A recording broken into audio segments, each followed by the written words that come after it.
السلام علیکم ورحمۃ اللہ وبرکاتہ۔ الحمد للہ نحمده ونستعینه ونستغفره ونؤمن به ونتوکل علیہ ونعوذ باللہ من شرور انفسنا ومن سیئات اعمالنا من يهده الله فلا مضل له ومن يضلله فلا هادي له ونشهد أن لا إله إلا الله وحده لا شريك له ونشهد أن سيدنا ومولانا وحبيبنا وشفيعنا ونبينا محمدا عبده ورسوله. أما بعد، قال الله عز وجل في القرآن المجيد والفرقان الحميد: أعوذ بالله من الشيطان الرجيم، بسم الله الرحمن الرحيم. سبحان الذي يسرى بعبده ليلا من المسجد الحرام إلى المسجد الأقصى الذي باركنا حوله لنريه من آياتنا إنه هو السميع البصير.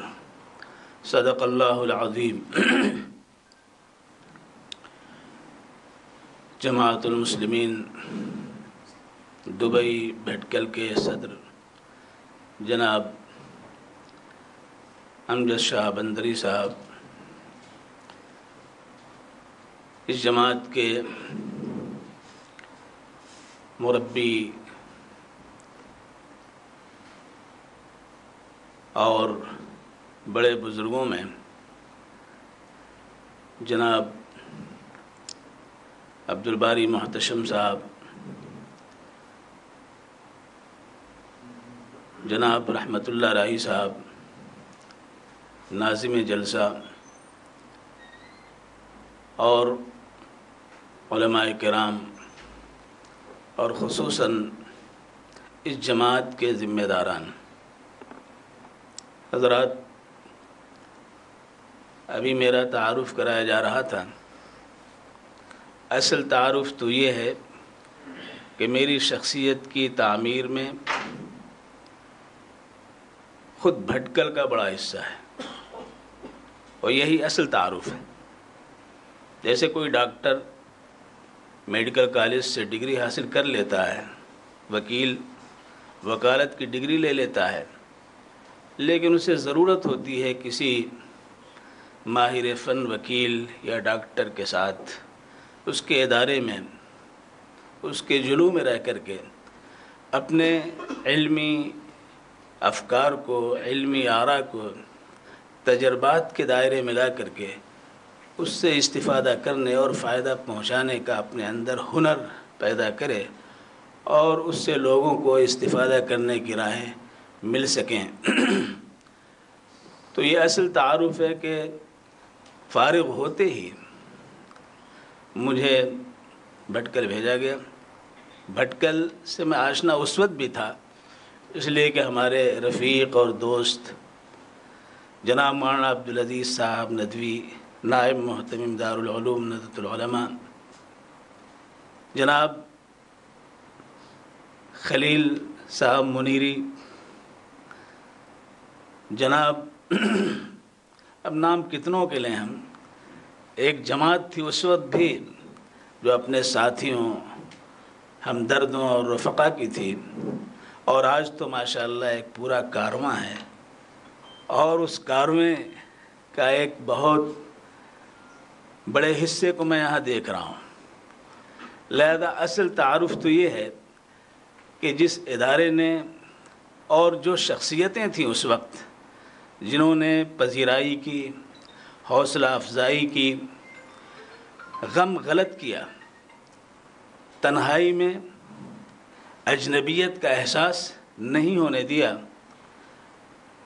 ہم بیگانہ تھے انہوں نے اپنا بنایا، ہم بے زبان تھے زبان کھلنے اور کھلوانے کا موقع دیا، ہم جو کچھ سیکھ کے آئے تھے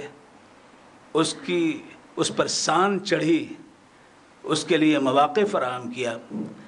تو یہ بھٹکل اور بھٹکل کے وہ محسنین ہیں جو آج ہمارے درمیان ایک دو ہی رہ گئے ہیں، اکثریت اللہ کی پیاری ہو چکی ہے. اللہ ان کی قبر کو نور سے بھر دے، بال بال مغفرت فرمائے، کروٹ کروٹ جنت نصیب فرمائے۔ میں یاد کروں تو جناب محی الدین منیری صاحب کو، جناب ڈی اے اسماعیل صاحب کو، جناب ڈی اے ابو بکر صاحب کو، جناب سعدہ جفری صاحب کو، جناب ڈاکٹر علی ملپا صاحب کو، اور اسی طرح سے حضرت سید ڈاکٹر برماور صاحب کو، اسی طرح سے سید برماور صاحب اور چڑو صاحب کو، اور دیگر جن کے نام ذہن میں ہیں اور جب نام آتا ہے تو وہ شخصیتیں سامنے آ جاتی ہیں۔ انہوں نے قدم قدم پہ رہنمائی کی، حوصلہ افزائی کی، اور اس حوصلہ افزائی کے نتیجے میں جو طلبہ ہمیں ملے، جو بچے ہمیں ملے، ان پر محنت کرنے، ان کو آگے بڑھانے، ان کو سنوارنے، مشاہدگی کرنے اور شان کف زلف گیتی کا پیہم انہیں جو ہے ایک گویا جذبہ دینے کا ہمارے اندر جو تحریک پیدا ہوئی، یہ اصل بھٹکل ہی کا فیض ہے، جامعہ اسلامیہ کا فیض ہے اور ان بزرگوں کا فیض ہے۔ تو اصل تعارف تو ہے یہ، اسی لیے میں بھٹکل میں نہ اجنبی اپنے آپ کو پاتا ہوں اور نہ آپ کے درمیان میں اجنبی ہوں۔ آپ مجھ سے واقف ہیں اور میں آپ سے واقف ہوں۔ ہاں البتہ امتداد زمانہ کی وجہ سے کچھ گرد و غبار آنے سے کچھ لکیریں مٹ جاتی ہیں یا گرد آلود ہو جاتی ہیں، انہیں ذرا صاف کرنا پڑتا ہے تاکہ پورا روشن چہرہ سامنے آ جائے۔ شاید یہی جذبہ تھا جو ہمارے ان عزیزوں نے اپنے انداز میں اپنے تاثرات کا اظہار کیا۔ اللہ تبارک و تعالی ہم سب کو اپنے ان بڑوں کے نقش قدم پہ چلنے کی توفیق عطا فرمائے جنہوں نے جامعہ کی آبیاری کی۔ اس دور میں جب جامعہ بڑا چھوٹا سا ادارہ تھا جہاں 75 طلبہ کل رہتے تھے، اور وہاں پہ صورتحال یہ تھی کہ پنکھا بھی نہیں تھا، راڈ بھی نہیں تھا، بلب میں ہم لوگ رہتے تھے۔ جس وقت پنکھا لگا ہے تو ایسا محسوس ہوا کہ اے سی لگ گئی ہے، جس وقت راڈ لگا ہے تو ایسی خوشی ہوئی کہ معلوم ہوا کہ ہمارے گھر کے اندر گویا جنت سے براہ راست گویا کہ تنویر اس کی آ رہی ہے۔ وہ دور تھا جہاں پنکھا لے کے ہم لوگ جھیلا کرتے تھے۔ آج الحمدللہ جامعہ کو دیکھ کر کے خوشی ہو رہی ہے، جڑیں نظر نہیں آتی ہیں لیکن شاخیں اسے یاد رکھتی ہیں۔ حضرات، یقیناً یہاں آنے میں تاخیر ہوئی، ہمیں بہت پہلے آنا چاہیے تھا، لیکن تقدیر تدبیر پہ غالب آتی ہے، تقدیر تدبیر پہ غالب آتی ہے۔ ہم جماعت المسلمین کا تذکرہ بھی سن رہے تھے۔ جماعت المسلمین کو ہم خوب جانتے ہیں، اچھی طرح جانتے ہیں، نہ جانے اس کے کتنے رؤساء ہیں جن سے ہم واقف ہیں، لیکن اگر اس کا تذکرہ نہ میں کروں تو یہ بھی ایک بات ہوگی۔ تذکرہ اس لیے کرتا ہوں کہ اس جماعت نے بھٹکل کی یقیناً مشاہدگی کی ہے، اس کے علم و ہنر و فن کو ابھارا ہے، اس کے افراد کو امتیاز بخشا ہے، وہاں اداروں کو زندگی عطا فرمائی ہے، وہاں کی قوت و شوکت کو جلوہ آرائی دینے کا جو ہے کہ کوشش کی ہے۔ لہذا یہ جماعت، اگر میں کہوں کہ جماعت کی زبان میں اگر میں کہوں چند شعر میں تو شاید کوئی بیجا نہیں، ہمارے رحمت اللہ راہی صاحب موجود ہیں کہ بہا کر خون دل کی ہے چمن آرائیاں میں نے۔ جماعت کے افراد اگر یہ کہیں کہ جماعت بہا کر خون دل کی ہیں چمن آرائیاں ہم نے، گلوں کو مسکراہٹ دی انا دل کو فغاں ہم نے، بہا کر خون دل کی ہے چمن آرائیاں ہم نے، گلوں کو مسکراہٹ دی انا دل کو فغاں ہم نے، یہ برق و رات کیا باد صبا بھی دشمن جاں دی۔ ادارہ قائم ہوا، اختلافات سامنے آئے، مخالفتیں بھی ہوئی، بعد سر کے جھونکے بھی آئے، لیکن استقامت یہ قندیل فروزہ نے اس کی سیاہی کو ختم کر کے رکھ دیا۔ یہ برق و رات کیا باد صبا بھی دشمن جاں تھی، مگر جوش جنوں میں رکھ دی طرح آشیاں ہم نے۔ یہ برق و رات کیا باد صبا بھی دشمن جاں تھی، مگر جوش جنوں میں رکھ دی طرح آشیاں ہم نے۔ یہ مہر و ماہ و اختر اور شفق کون و مکان شاہد، یہ مہر و ماہ و اختر اور شفق کون و مکان شاہد، سکھایا نوع انسانی کو طرز قدسیاں ہم نے۔ اور آسینہ تان کے جو ہمارے نوجوان وہاں پہ، ہمارے علماء وہاں پہ، ہمارے دانشور وہاں کے، پڑھا لکھا طبقہ وہاں پہ، ہمارے شعراء وہاں پہ جو کہتے ہیں، اگر اس کی ترجمانی کی جائے تو کہا جا سکتا ہے کہ ستم ہے جو ہمیں کہتے ہیں ظالم اور پردیسی۔ کبھی بھٹکل کو نیک نامیوں کے ساتھ یاد کیا جاتا، حکومت کے اس سے کیا جاتا، تو بڑی خوشی کی بات ہوتی کہ اس نے سمندر اور پہاڑوں کے درمیان میں علم کی ایک تنویر قائم کی ہے، علم کی ایک رودبار اس نے جو ہے جاری کیا ہے۔ لیکن اس کے برعکس ایسے ایسے نام آج لیے جاتے ہیں۔ میں جا رہا تھا ایئرپورٹ پہ، میرے پاس ہینڈ بیگ تھا جس پر بھٹکل لکھا ہوا تھا، بھٹکل لکھا ہوا تھا۔ وہ صاحب پولیس والے نے دیکھا بھٹکل، یہی بھٹکل، بھٹکل وہ بھٹکل، وہ میں سمجھ گیا کس کو کہہ رہا ہے۔ مجھے ڈر لگا کہیں یہ کہنا ہی کھولو اس میں وہ تو نہیں ہے۔ تو آج بھٹکل کو اس تناظر میں دیکھا جا رہا ہے۔ ہم کہہ سکتے ہیں ستم ہے جو ہمیں کہتے ہیں ظالم اور پردیسی، ستم ہے جو ہمیں کہتے ہیں ظالم اور پردیسی۔ حقیقت ہے کہ بھارت کو کیا رشک جنا ہم نے۔ حضرات، وہ بھٹکل ہے جس کے بڑے محاسن ہیں، جس کی وادیوں میں اللہ نے بڑی صلاحیت عطا کی ہے، قوت عطا کی ہے، دوربینی عطا کی ہے، دور رسی عطا کی ہے، سخاوت کا جذبہ دیا ہے، علم سے محبت دی ہے، اور مرکز علم سے بہت دور ہونے کے باوجود اس نے اپنے آپ کو بہت قریب رکھا ہے۔ یہ بھٹکل اللہ تبارک و تعالیٰ نے اس کو سنوارا ہے، بنایا ہے، اچھا نام بھی دیا بھٹکل۔ کل ہمیشہ اس کے سامنے ہے، کل ہمیشہ اس کے سامنے ہے، اور جس قوم کے سامنے کل ہو وہ کبھی بیکل نہیں ہو سکتی، کبھی اس کو انحطاط پذیر و زوال آگی نہیں دیکھا جا سکتا ہے، بلکہ وہ ترقی یافتہ، ترقی کی شاہراہوں پہ چلنے والی قوم ہوتی ہے۔ تو کل کے شمولیت نے اس کو وہ در امتیاز بخشا ہے جس کو ہمیں سمجھنا چاہیے۔ یہ درفشاں ہے جو اس کی شان امتیازی کو ظاہر کرنے کے لیے کافی۔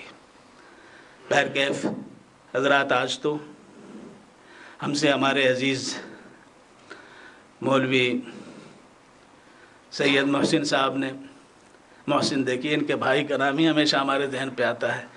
ان کے بھائی جو بڑے تھے، چھوٹے تھے، وہ لڑکا مجھے آج تک یاد ہے۔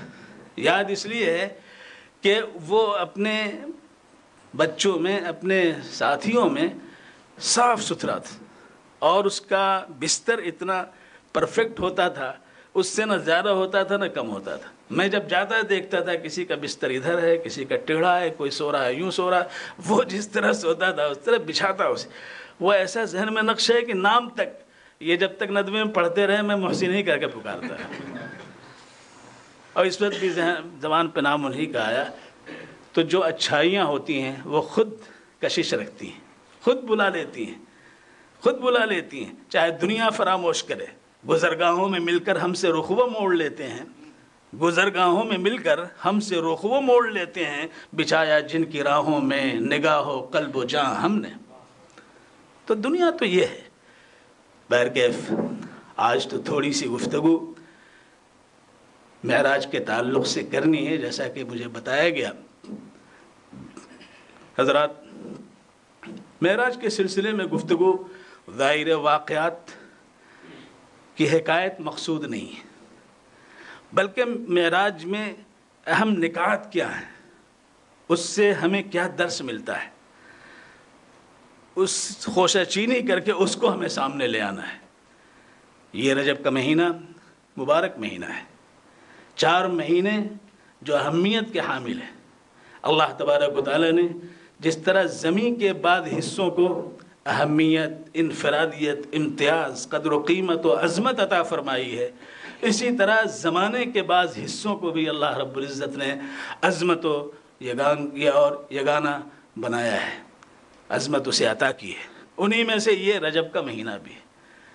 لہذا اربعۃ حرم جو قرآن پاک میں کہا گیا، محترم مہینے، وہ محترم مہینے، ان میں سے ایک مہینہ یہ رجب کا مہینہ ہے۔ رجب کا مہینہ خاص ایک امتیاز رکھتا ہے۔ وہ امتیاز یہ رکھتا ہے کہ اہل حق کو حق کی وادی تک پہنچنے میں، حق کے ساحل مراد تک آنے میں ایک قبیلہ جو مضر تھا وہ حائل تھا۔ جو آنے نہیں دیتا تھا، یہ آنے سے وہ پریشان رہتے تھے۔ اسی مہینے میں مضر کا قبیلہ، اس مہینے کی عظمت کی وجہ سے جہاں مہینے کا چاند نکلا، ہلال سامنے آیا، ہلال سامنے آیا، بس ان کے شمشیر میان میں آ جاتے تھے، ان کی تلواریں میان میں آ جاتی تھی، وہ لڑتے نہیں تھے، وہ جھگڑتے نہیں تھے، امن و امان کی ایک فضا ہو جاتی تھی۔ چاند نکلا، امن و امان قائم ہو گیا۔ یہ چاند، اس کے 3 مرحلے ہیں نا، ایک کو ہلال کہتے ہیں، ایک کو قمر کہتے ہیں، اور ایک کو بدر کہتے ہیں۔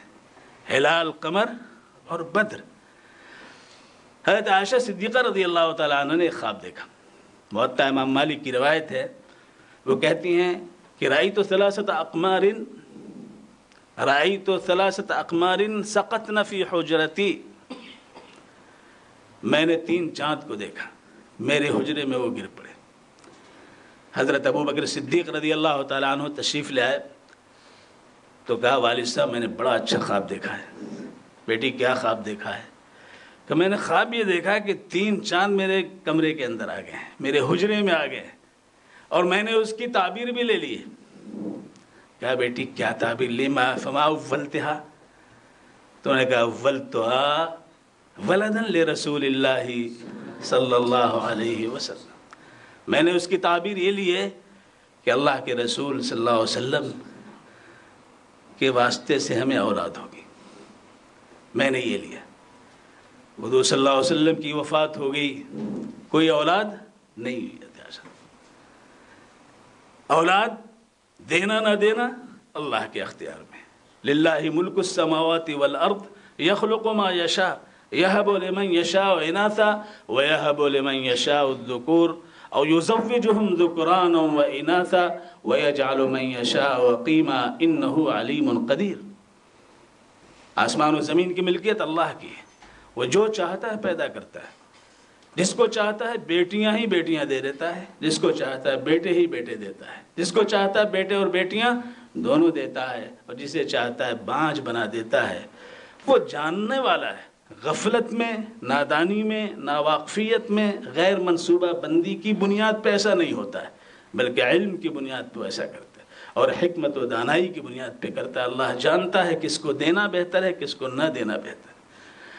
اللہ کے رسول صلی اللہ علیہ وسلم سے ملا، حضور کی وفات ہوئی اور آپ کی تدفین حضرت عائشہ صدیقہ رضی اللہ تعالی عنہ کے حجرہ مبارکہ میں ہوئی، تو حضرت ابوبکر صدیق رضی اللہ تعالی عنہ نے کہا بیٹی ایک چاند جو تینوں میں سب سے بہتر تھا آج تمہارے حجرے میں آ گیا ہے، آج تمہارے حجرے میں آ گیا ہے۔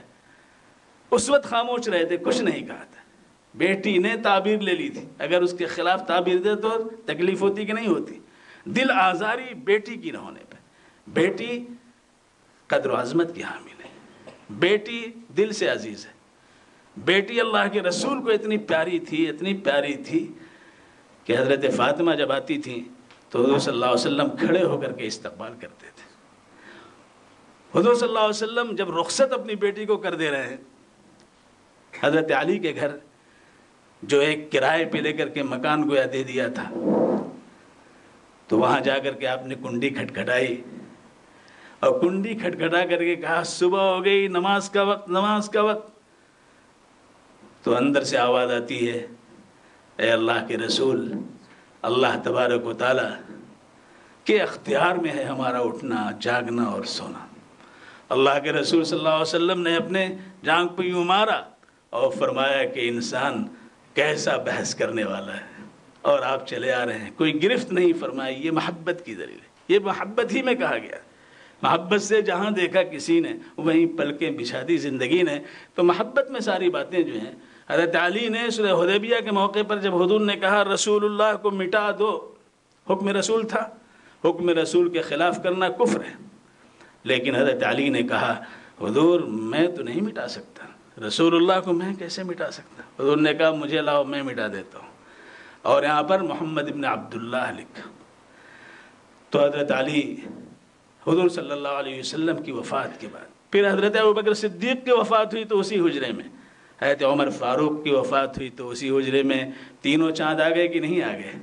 تینوں چاند اس میں آ گئے. جو خواب دیکھا تھا حضرت عائشہ صدیقہ رضی اللہ تعالیٰ عنہ نے، خواب پورا ہوا اور چاند مکمل ہو گیا، ہلال و قمر اور بدر سے.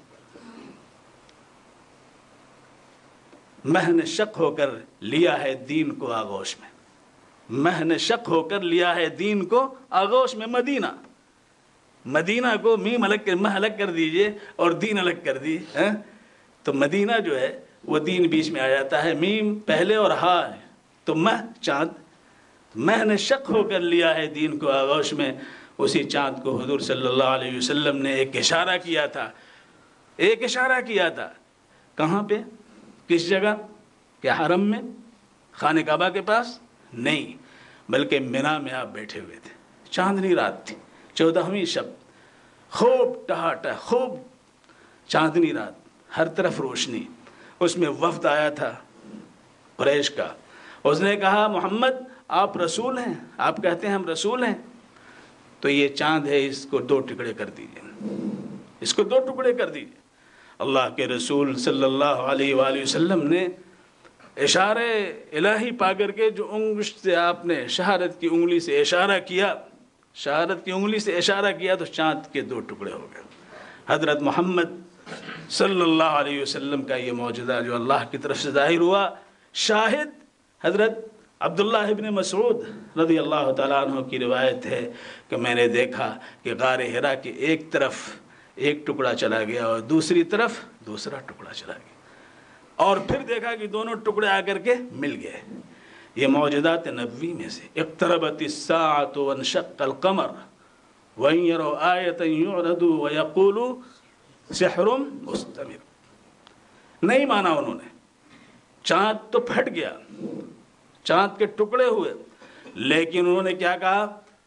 ایسا محسوس ہو رہا ہے کہ محمد نے ہماری نظر بندی کر دی ہے. توفیق الہی نہ ہو لوگوں تو کچھ نئی بات بنتی ہے. سارا مسئلہ توفیق کا ہے. وہاں توفیق نہیں تھی، وہ صاحب ایمان نہیں ہوئے. تاریخ فرشتہ جو ہندوستان کی تاریخ میں ایک معتمد ترین تاریخ کی کتاب ہے، اس کے اندر لکھا ہے کہ اس واقعے کو کیرلا کے راجا مہاراجا نے دیکھا تھا اور وہاں سے لوگوں کو بھیجا اپنے، اور تصدیق کے بعد وہ خود ایمان لے آیا. تو ہزاروں میل فاصلے پر ایمان پہنچ جا رہا ہے اور پاس میں رہنے والے ایمان سے محروم ہو جا رہے ہیں. یہ ایک معجزہ تھا. ایسے ہی معجزہ اللہ رب العزت نے حضور اکرم صلی اللہ علیہ وآلہ وسلم کے لیے اسراء اور معراج کا بھی ایک معجزہ ہے ظاہر فرمایا ہے. بہت سے معجزات آپ کے. معجزات کیوں تھے؟ تاکہ انبیاء علیہم السلام کو ایک طرف تو استقامت نصیب ہو، یقین محکم پیدا ہو جائے. دوسرے یہ کہ جو ان کی قوم ہے، جو امت ہے، وہ اس کو دیکھ کر کے بے دست و پا ہو جائے کہ یہ انسانی طاقت سے باہر ہے. جب انسانی طاقت سے باہر ہے تو ہمیں قبول کر لینا چاہیے. كذلك نُرِي إِبْرَاهِيمَ مَلَكُوتَ السَّمَاوَاتِ وَالْأَرْضِ وَلِيَكُونَ مِنَ الْمُوقِنِينَ. اسی طرح ہم دکھا رہے تھے ابراہیم کو آسمان و زمین کی ملکیت کو، ساری چیزوں کو، ملکوت کو. کیوں دکھا رہے تھے؟ لِيَكُونَ مِنَ الْمُوقِنِينَ، تاکہ یقین کرنے والے یقین ہو جائے. اس لیے کہ سب سے زیادہ آزمائش انبیاء علیہم السلام کی ہوئی. یقین محکم نہ ہو تو استقامت نصیب نہ. اور استقامت ایمان کی معتبریت کے لیے لازم ہے. ایمان کا ذائقہ ملتا ہے استقامت کی بنیاد پہ، اور استقامت پیدا ہوتی ہے یقین کی بنیاد پہ. تو صحابہ حضرات انبیاء علیہم السلام کو اللہ رب العزت نے استقامت عطا فرمائی. طرح طرح کی آزمائشوں سے گزرے، طرح طرح کی آزمائش. حضرت ابراہیم علیہ نبینا علیہ السلام کو آگ میں ڈال دیا گیا لیکن ٹس سے مس نہیں ہوئے. حضرت زکریہ علیہ السلام کے سر پہ آرا رکھ کر کے چیر دیا گیا لیکن زبان مبارک سے لا الہ الا اللہ نکلتا رہا. اللہ کے سوا کوئی معبود نہیں ہے. حضرت یحییٰ کو ان کے سامنے ذبح کر دیا گیا لیکن وہ بھی ایمان پر قائم رہے. حضرت موسیٰ کو فرعون تلاش کر رہا کہاں مل جائیں تاکہ ان کی بخیا ادھیڑ دیں، ان کے چمڑے کو کھینچ لے، ان کو قتل کر دے. سخت آزمائش میں ہیں، ان آزمائش سے گزرے. حضرت عیسیٰ علیہ نبینا علیہ السلام کو یہود نے رومن امپائر کے کورٹ میں لے جا کر کے پھانسی تک اپنے دانش میں دلوایا. تو یہ آزمائشیں ہیں کہ نہیں آزمائشیں؟ یہ ساری آزمائشیں. لیکن آزمائشوں کے وقت میں انبیاء پہاڑ. حضور اکرم احمد مجتبیٰ محمد مصطفیٰ صلی اللہ علیہ وسلم کو سخت آزمائش. مدینہ مکہ مکرمہ میں 13 سالہ زندگی, 10 سال ہونے جا رہے ہیں, 10 سال سے جھیل رہے ہیں, 10 سال سے جھیل رہے ہیں, طرح طرح کی آزمائشیں. آپ کو الگ بھی کیا جا رہا, شیب ابی طالب میں جو ہے ڈال دیا گیا. 3 سال کی مدت, 1 ہفتہ گزارنا مشکل ہے صاحب. پوری قوم بائیکاٹ کر دے, نکال دے, 1 ہفتہ گزارنا مشکل ہو جائے. 3 سال کس طرح سے گزارا اللہ کے رسول صلی اللہ علیہ وسلم نے اور آپ کے اصحاب نے, آپ کے ماننے والوں نے, یہ عقل قبول کرنے کے لیے کس طرح گزار دیا. لیکن گزارا کہ نہیں گزارا, سب اس کو تسلیم کرتے ہیں کہ نہیں. کتنی سخت آزمائش, ایسی سخت آزمائش کہ کھانے کو ترس رہے ہیں, پانی کو ترس رہے ہیں. لیکن اللہ تبارک و تعالیٰ نے اس آزمائش پہ جب استقامت نصیب ہوئی تو خانہ کعبہ کے اندر جو معاہدہ تھا کیڑوں نے سب چٹ کر لیا, اللہ کے نام کے سوا کچھ باقی نہیں تھا, کچھ باقی نہیں تھا. ابو طالب سے خود انہوں نے کہا حضور صلی اللہ علیہ وسلم نے کہ چچا جان جو معاہدہ انہوں نے لکھ کے رکھا اس میں سوائے اللہ کے نام کے کچھ بھی نہیں اس کے اندر. انہوں نے آ کر کے ابو جہل سے کہا کہ دیکھ لو, 5 نوجوان نکلے تھے اور انہوں نے کہا کہ ہم جو ہے برداشت نہیں کریں گے, ہمارے ہی لوگ ہیں, بھوکے ہیں, پیاسے ہیں, پریشان حال ہیں, ہم ان کو لے آئیں گے. ہاشم نام کا جو سربراہ ان کا تھا وہ گیا اور حضور صلی اللہ علیہ وسلم سے پوری رات گفتگو کی اور بات یہ تھی کہ وَدُّوا لَوْ تُدْهِنُوا فَيُدْهِنُونَ, کچھ نرم پڑ جائیے, ہم بھی نرم پڑ جاتے ہیں, آئیے کچھ لین دین کر لیں, کیا حرج ہے, ذرا آپ بھی مان لیجئے. بالآخر اللہ کے رسول نے سب کی نفی کی. آخر میں انہوں نے کہا کہ ہمارے سامنے, یہ ذرا غور سے آپ سنیے, ہمارے سامنے انگلی سے یوں صرف اشارہ کریے, یوں اشارہ کریے, ہم اس کی ترجمانی, اس کی تشریح, اس کی توضیح, اس کی تعبیر, اس کی تفہیم اپنی قوم میں جا کر کے یہ کریں گے کہ محمد بھی اس طواف و پریکرما کے قائل ہیں جو ہم کرتے ہیں. آپ میرے سامنے یہ کر دیے, بقیہ سب ہمارے اوپر چھوڑ دیجیے, آپ نہ کہیے. اللہ کے رسول صلی اللہ علیہ وسلم نے ذرا سا توقف کیا, اللہ کی طرف سے وحی آئی.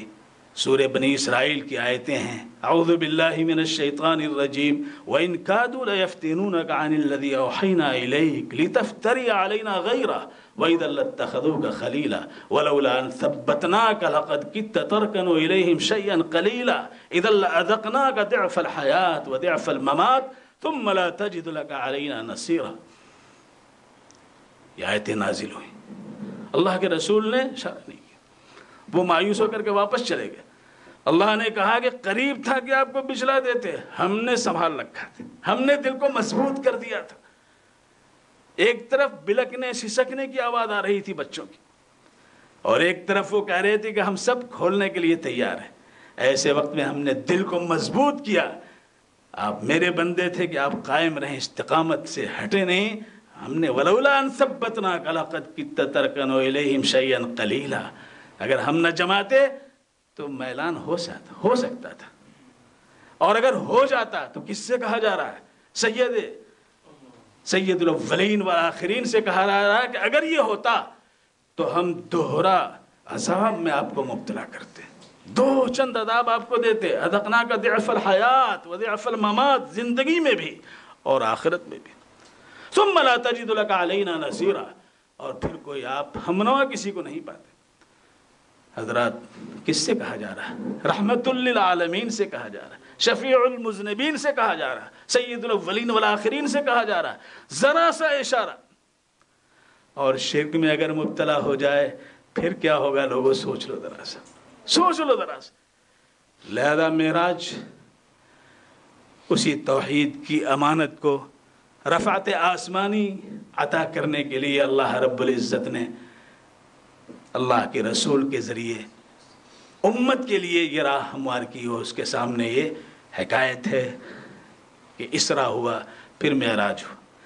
قرآن پاک کی آیت سبحان الذی اسرا بعبدہ لیلا من المسجد الحرام الی المسجد الاقصی, پاک ہے وہ ذات, سبحان اللہ کی پاکی کو بیان کرنے کے لیے, یعنی اس کا کام, اس کا فیصلہ, اس کا حکم اس کے اندر کوئی نقص نہیں پیدا ہو سکتا ہے۔ لہذا اللہ نے اپنے بندے کو مکے سے مسجد اقصیٰ تک حرم سے مسجد اقصیٰ تک اللہ لے گیا۔ کیسے لے گیا؟ کون سی سواری تھی؟ کس طرح پرواز ہوئی؟ کتنے لمحوں میں ہوئی؟ جو بھی ہے اس کے اندر کوئی نقص، کوئی کمی نہیں ہے۔ اللہ رب العزت نے اس کو اپنے اعتبار سے کیلکولیٹ کیا ہے۔ اللہ کے رسول اگر یہ سفر نہ کرتے تو آج ہوائی جہاز سے ہم کیسے سفر کرتے؟ یہ حضور کا فیضان ہے۔ آپ نے سفر کیا تو امت نے سفر کرنا شروع کر دیا۔ آپ کے سینے کو چاک کیا گیا، معراج سے پہلے سینے کو چاک کیا گیا اور سرجری ہوئی، آپ کے دل کو نکالا گیا، تشت میں رکھا گیا، زمزم کے پانی سے دھویا گیا، اور پھر اندر رکھ کر کے open surgery, open heart surgery کرنے کے بعد اللہ کے رسول صلی اللہ علیہ وسلم کے سینے کو سل دیا گیا۔ یہ اوپن ہارٹ سرجری حضور کی نہ ہوتی تو آج کیسے ہوتی؟ اگر آپ غور کریں تو اللہ کے رسول صلی اللہ علیہ وسلم کا معراج اس امت کے لیے رحمت ہے۔ آج ہم سفر کر رہے ہیں، بلندی کی طرف جا رہے ہیں، وسعتوں میں ہم فضا کی وسعتوں میں پرواز کر رہے ہیں، یہ جناب سید الاولین والآخرین کا ہے۔ اسی کو حضرت ابو ہریرہ رضی اللہ تعالیٰ عنہ نے فرمایا کہ اللہ کے رسول صلی اللہ علیہ وآلہ وسلم کے ہاتھ میں اللہ رب العزت نے دنیا کی کنجی رکھ دی تھی۔